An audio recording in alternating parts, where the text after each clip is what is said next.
kind of busting through a lot of the assumptions or misconceptions that ace folks experience, let's go ahead and dive into what I think might be the biggest one.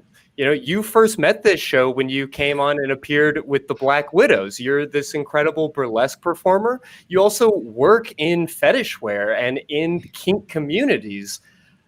What gives? You know, like, explain to us, you know, what that looks like, I guess, through your lens, through your eyes. Right. It seems so contradictory. But like I said before, like I grew up not knowing that asexuality was an option. So I spent a lot of time trying to figure out like the sexual side of myself, like trying to feel sexy or trying to make sense of like human sexuality and all of that kind of stuff. And like burlesque has been a really good way for me to use that for my own, for myself, you know, for fun and profit. So like I get to like use the things that maybe I like. Study sounds so cold and weird, but that's like the best way I can think of to describe it. And like use it in a creative way, and it gives me a voice in spaces which other people, like ace people, might not usually have, which is kind of great too. The kink stuff, like I've always had like a fascination and a draw to certain parts of kink, like the latex stuff, like shiny textures, high heel shoes, things like that. And I found like a lot in common with people in the kink community. Like it's not sexual to me, but like my interest is somewhat stronger than a lot of other people's would be, maybe from like a sensory aspect or an aesthetic aspect, but it's not something that I necessarily look to share with other people. Yeah, Which sounds strange, but no, I often talk about therapy as if there are two types of chefs in the world. You know, some chefs are able to just kind of look at a bunch of ingredients and imagine what it's going to be like in their head, and they're just able to sort of throw things together, whip it up, and it's going to taste great. Maybe they'll add a pinch of this or a dash of that. As opposed to chefs that are going through, like your bakers, that are obsessively looking and measuring at each item of the list and are having to kind of like learn by feel and follow others' instructions until they kind of piece it together. And as a therapist, I feel like I'm the latter. You know, I'm one of those people who had to kind of study and learn how to understand people rather than just intuitively doing it. And because of that, I feel a little bit differently equipped to talk to people about it or to complement other people's relationships in that way. Does that resonate at all for you? Yeah, it does a lot, actually. Like, it's actually, people will tell me sometimes like the fetish wear I do, and they're like, it's so different, and I don't know why. And I think because I'm coming at it from a different sort of angle, and I'm looking at it in a different way, like that translates, I think, in a way that's like useful. And I know that when I'm doing like my burlesque shows, I'm not so much worried about like what I'm into. So it's definitely more kind of like outward focused, which I think is maybe, you know, useful. Like my stuff isn't really getting in the way of like giving people the experience that they want, kind of thing. Like it's sort of separate. And I think that like separation can be kind of helpful or like at least refreshing. What are some of the other assumptions that people might make about you, or just, you know, ways that you don't really necessarily feel seen or understood? Like a lot of times, like people don't think I'm asexual at all and are super confused and weirded out by that because of like my, I guess, my public persona. But when people find out, like sometimes people think that that means like, just means like super uptight or prudish. Some people who are asexual are, you know, very like put off by sex. Like we use the term sex repulsed in the community, but I like on a political way, I'm very sex positive. I like talking about it and joking with people about it. Like I find it fascinating. I'm good not doing it. And I think people kind of assume it's very like all or nothing, or sometimes like people get weirded out if someone does not do or is not into like a thing that they are, and will sometimes exclude people. Like I don't drink, for example. So a lot of times some people will feel kind of judged or self-conscious if I'm around and they're drinking. So if they're going to go get drunk, they're not going to invite me. And sometimes like people can kind of be exclusionary. It's not quite the word, but that kind of thing sometimes too. Yeah, I hear that. Well, I mean, to that end, does it ever feel like the world just isn't built for you? You know, that advertisers aren't necessarily concerned about you? I mean, how does that show up? Well, yeah, I mean, not being drawn to buy things is kind of great. But Fair, yeah. but yeah, Found a no, like cheat code. it's definitely like I'm aware there's a lot of things that kind of go over my head or I'm completely missing. Like I can be watching the same thing as, you know, the people next to me, but interpreting it in a very different way. Which is true of a few things, and that can be like a little alienating sometimes. Like, you know, that there's just like this little thing, and it's not like the world, but it's, you know, pervasive enough that like you just don't get. So sometimes you got this kind of like feeling of being on the sidelines kind of thing. Mhm. It's weird. Yeah. Yeah, no, I hear that. V, were you ready to, did you have any other questions before we jump into the phones? Well, yeah, I kind of just wanted to jump off that last comment about, you know, being on the sidelines. I can imagine it's even harder because as a queer person, as a non-binary person, I also feel on the sidelines.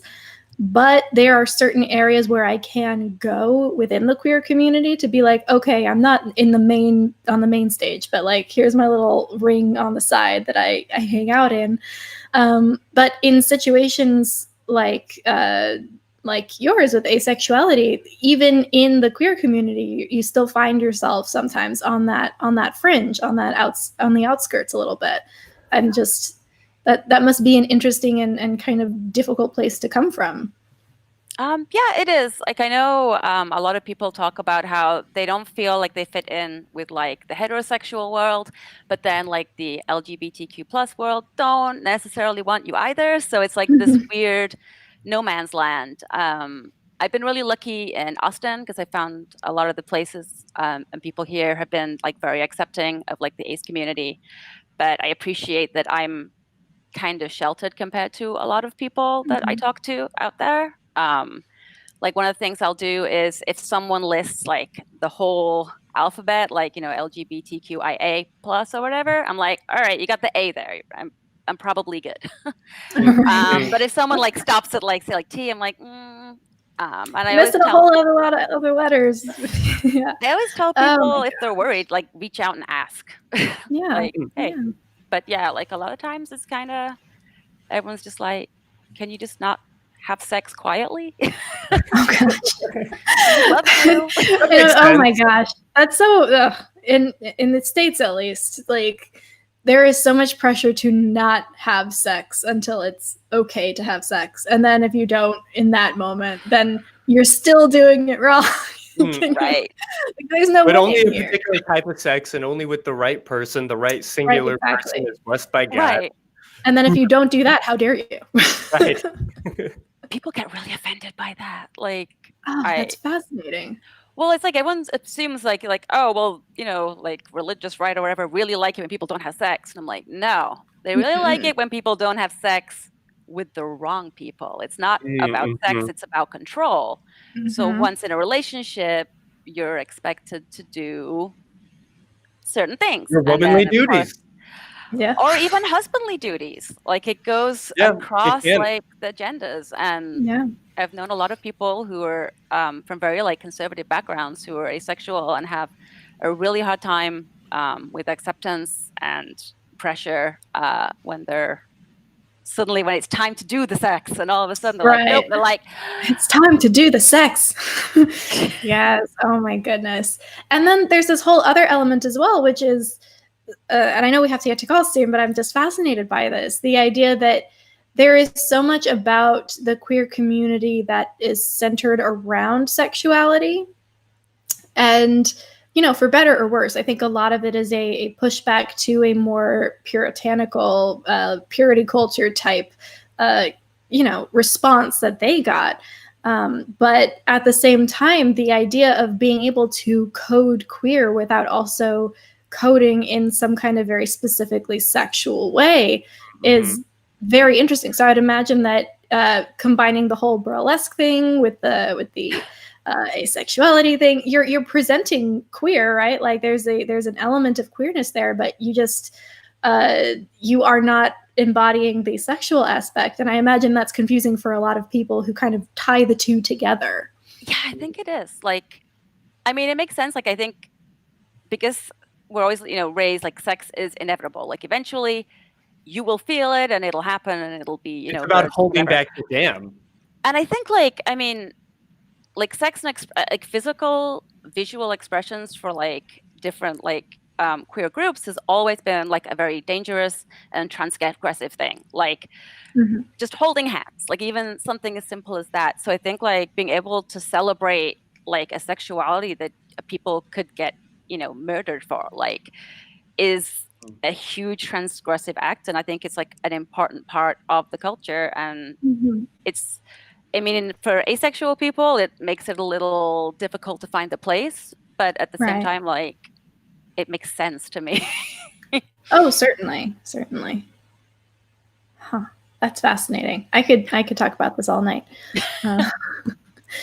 But we do have a couple calls. Just the ways that it plays with gender are really fascinating to me.